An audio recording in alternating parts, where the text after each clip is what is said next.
one cheeky 6-hour drive later, and I have arrived in a place called Ise.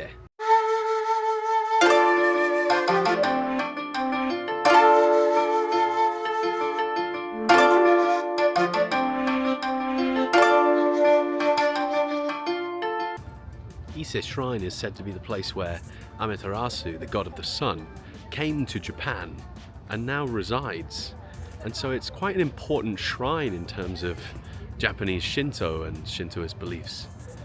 Something worth bearing in mind is that this is just a random Saturday, and for some reason just getting into any sort of parking, I ended up parking in parking lot number 5, was incredibly difficult and caused a large amount of traffic in the town.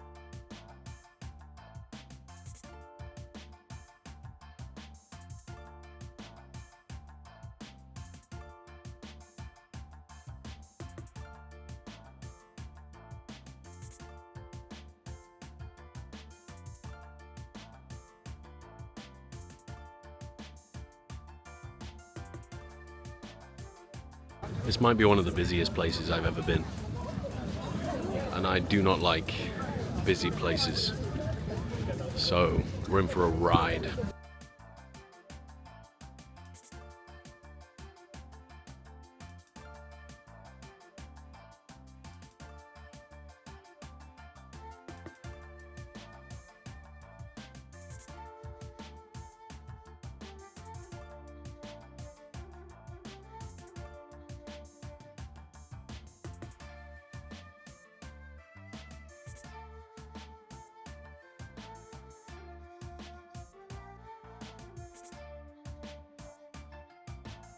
There are seemingly some quieter routes through, but I think if you want to get to the main thoroughfare on a nice Saturday in January, it's going to be quite packed.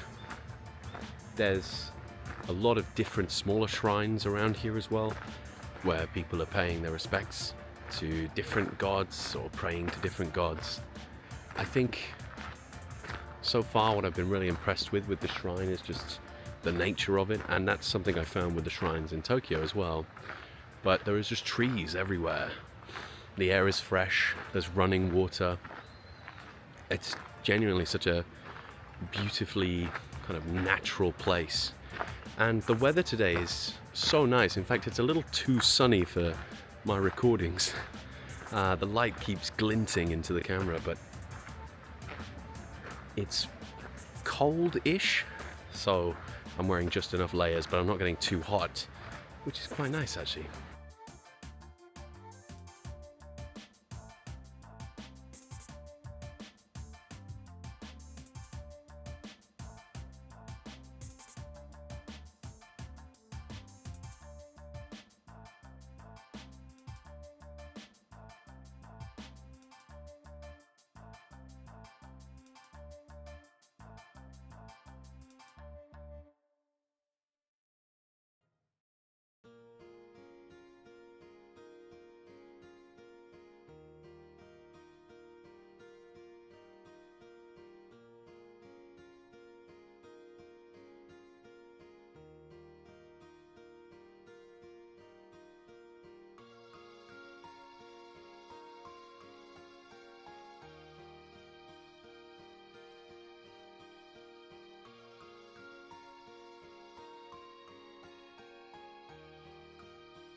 Fairly uneven stairs, so watch your step.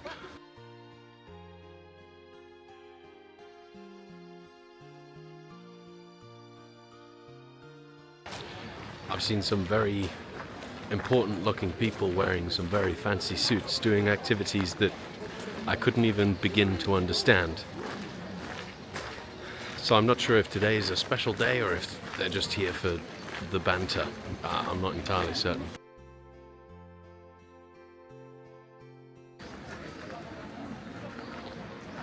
Horse.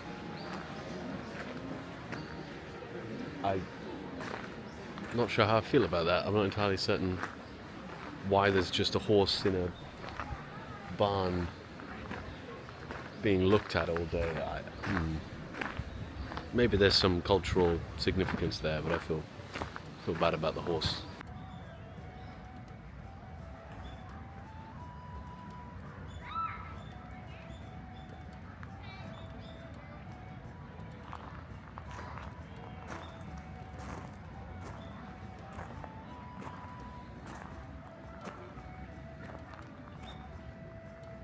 There's a fraction of peace in this moss garden. Something's making some noise in the distance, but here it's quite peaceful. So peaceful, in fact, that I actually feel quite like I shouldn't be here. There's a few places that have been like that in this sort of temple complex where people just aren't walking, so maybe there's a reason. There's no sign, there's nothing to say don't go in there, but it's been a lovely trip to the shrine. It's been a fascinating shrine. I would say, for me personally, it's not that special. Like, obviously, culturally and mythologically, it is special, but in terms of what there is to see, I think it's fairly standard fare. There's probably more impressive shrines that you can go see that aren't quite as out of the way and are probably less crowded. These trees have had the branches growing upwards. It goes so quickly from peaceful road to absolutely packed street. I think we're going to struggle to find food on that street without waiting in a line that's 20 minutes.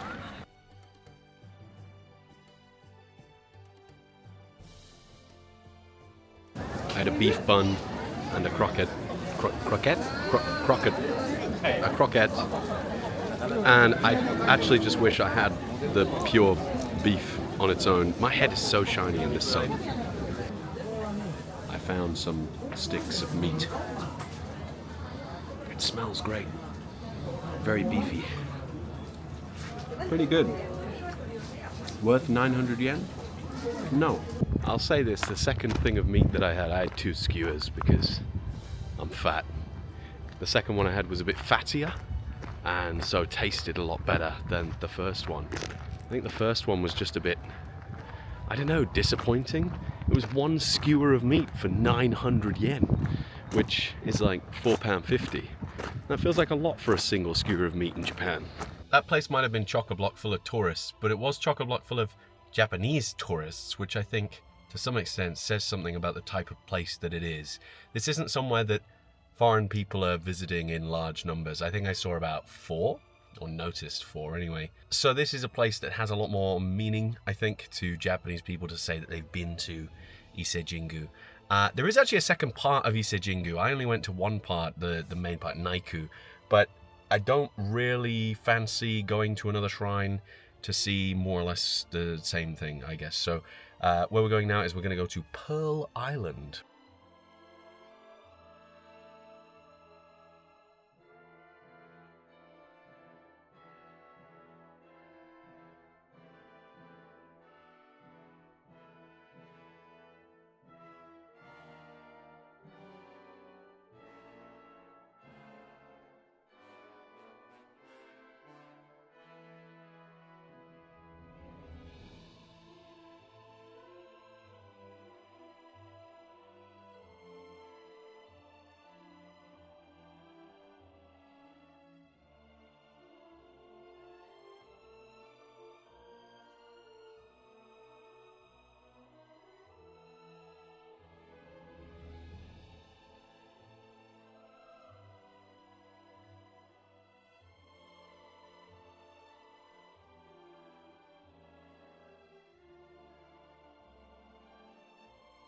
That man is Mikimoto, the Pearl King, the man who is said to have been the first person to properly figure out how to cultivate pearls.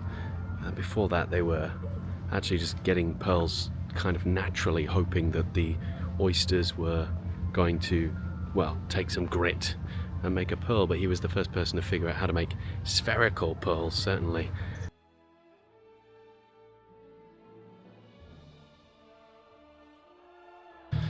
I kid you not, that's the second time today I've been stuck in traffic for over 20 minutes just to access a bloody parking space. For some reason, everywhere I've chosen to go this weekend has been the busiest place in Japan. But the sun is setting behind me, and for some reason again I'm taking a shot where my head is glinting off the sun. We're on a little beach. And this is the Pacific Ocean, I think. It's not the Sea of Japan, it's the opposite side. We're on the south side. There's some boats out, gravel beneath my feet. I'm no longer in my car. And we're heading towards a pair of rocks called the Wedded Rocks. Why are they wedded? Well, they have a rope that attaches them. I spent 20 minutes in traffic to see two rocks attached by a rope in the ocean, so let's see if it's worth it.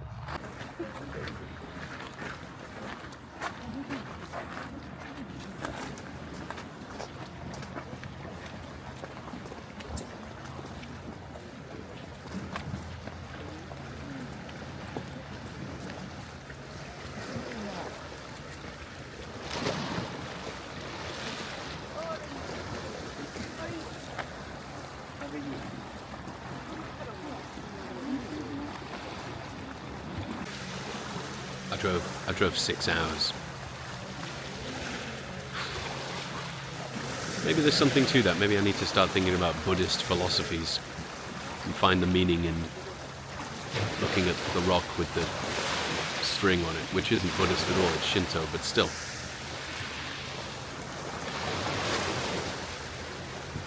There's peace.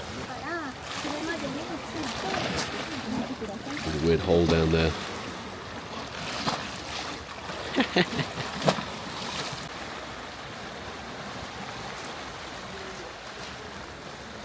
see the shadow of the setting sun being cast upon the beach at the moment, and so I'm going to take my final light-given minutes on this pier, a step out into the ocean.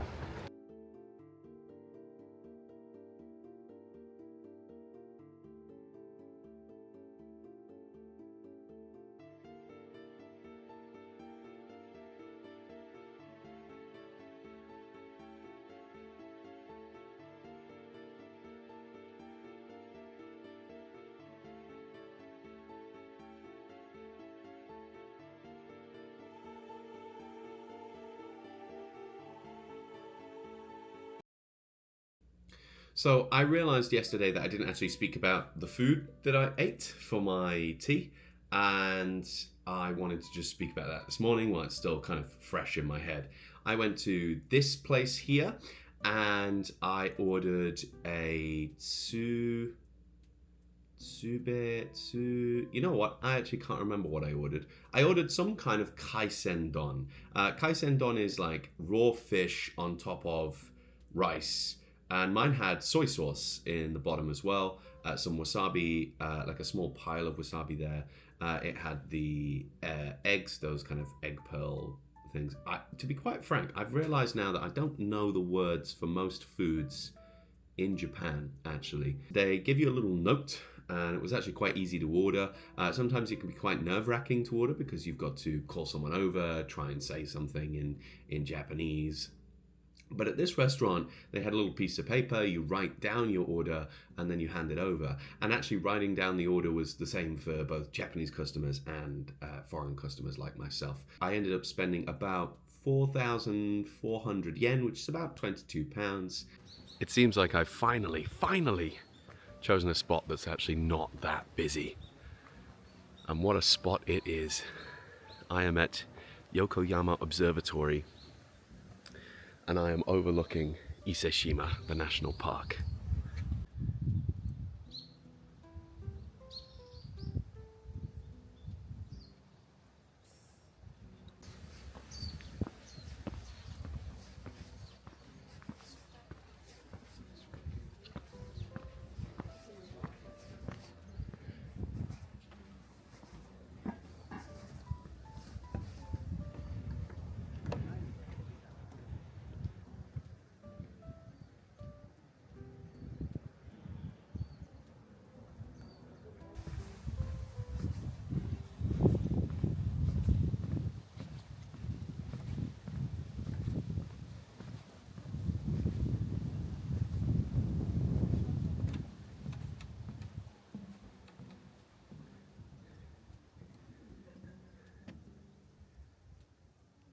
Now that view, that wonderful view, that was worth the 6 hours.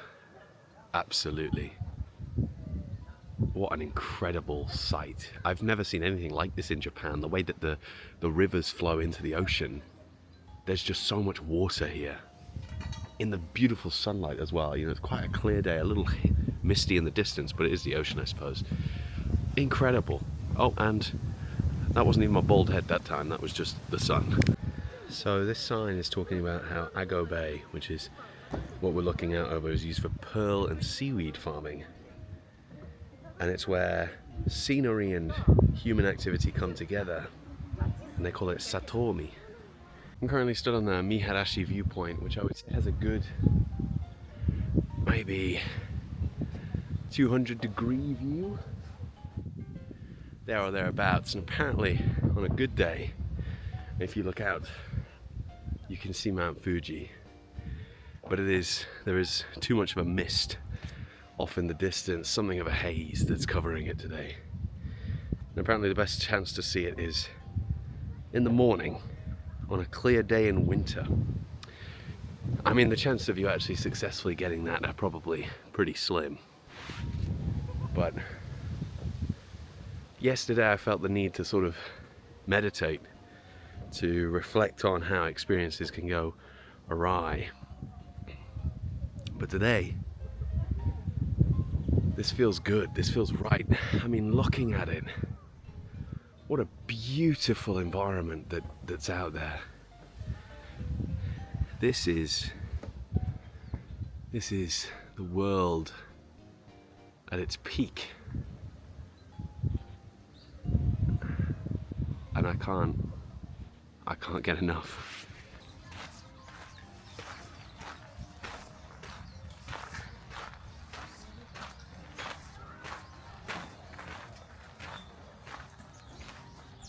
So I've come to Iga, which is in the northwestern part of Mie Prefecture, and it's famous for being one of the first sort of 2 villages that trained ninja. So in essence, I am now Naruto because I'm going to learn the secrets of the ninja craft.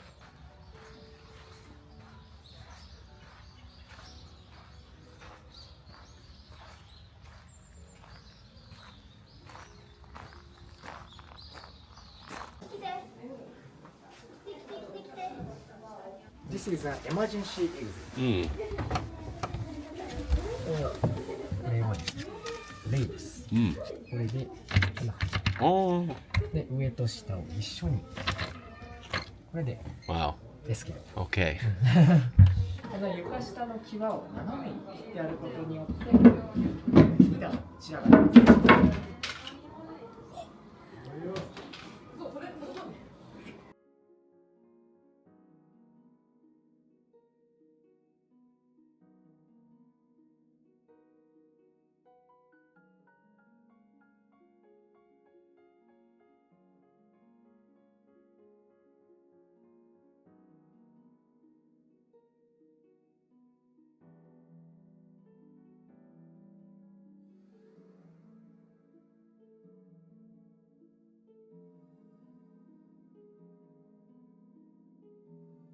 No pictures or videos allowed of the ninja performance, but while it was directed at kids, I did still think it was quite interesting and fun.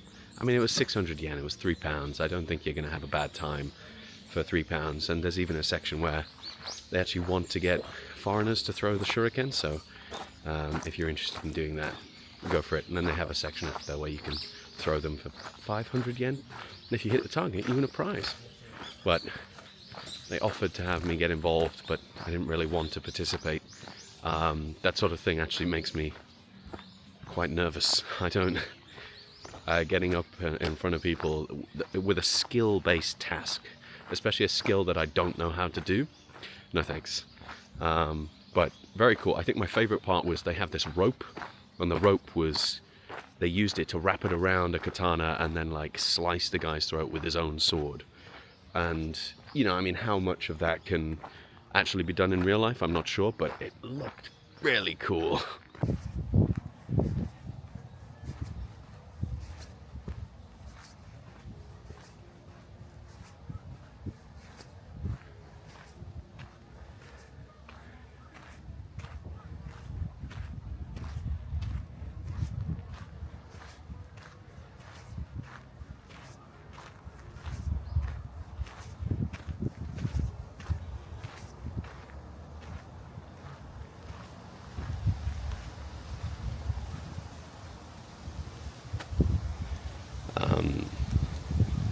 Don't fall off the big tall rocks.